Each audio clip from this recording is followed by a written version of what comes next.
Folks, gather round. The Donald is back, and he's got his eye on some prime real estate. Forget Mar-a-Lago, forget Trump Tower. He's thinking bigger, colder, and way more Danish. That's right, folks. Donald Trump wants to buy Greenland. Again. You might remember his first attempt back in 2019. It went about as well as a plate of haggis at a vegan potluck. Turns out countries aren't too keen on being sold off like timeshares. Who knew? But our fearless leader, never one to be deterred by something like international law or basic human decency, is back at it. He says Greenland is essential for national security and freedom throughout the world. Now, I'm no geopolitical expert, but I'm pretty sure Greenland's main exports are ice and polar bears, neither of which scream global superpower. This time Trump's doubling down. He's not just talking about buying Greenland, he's also got his sights set on the Panama Canal. Apparently he thinks the tolls are too high. Can a billionaire get a break on shipping lanes these days? I guess when you're used to stiffing contractors, you figure you can do the same to entire nations. Stay tuned, folks, because this is one reality show you won't want to miss. Okay, so maybe Greenland isn't all ice and polar bears. It's strategically important, sitting pretty as it does between North America and Europe. Plus, with climate change melting all that ice, there's a whole lot of potential resources up for grabs. Think oil, gas, minerals, the works. It's like the Arctic Circle just turned into a giant game of Monopoly, and everyone wants Boardwalk. But here's the thing.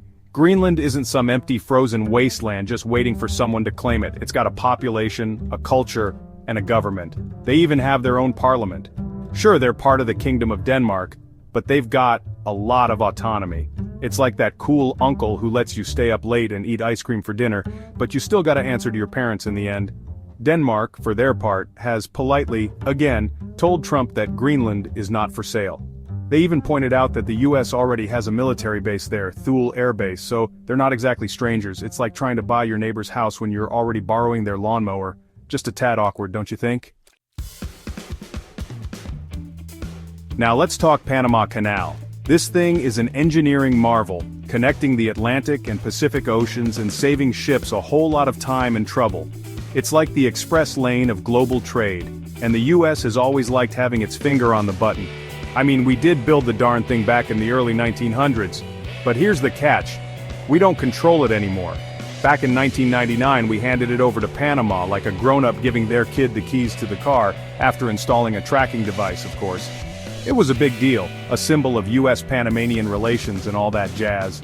And you know what? Panama's been doing a pretty good job running things. The canal is still humming along, ships are still passing through, and they're making a tidy profit from those tolls. Which brings us to Trump, being Trump, thinks Panama is charging too much. He's like that guy at the flea market who haggles over every penny, even though he's got more money than he could ever spend. Ridiculous, he calls the fees. He wants to retake control of the canal, because apparently the only fair price is the one where someone else is paying.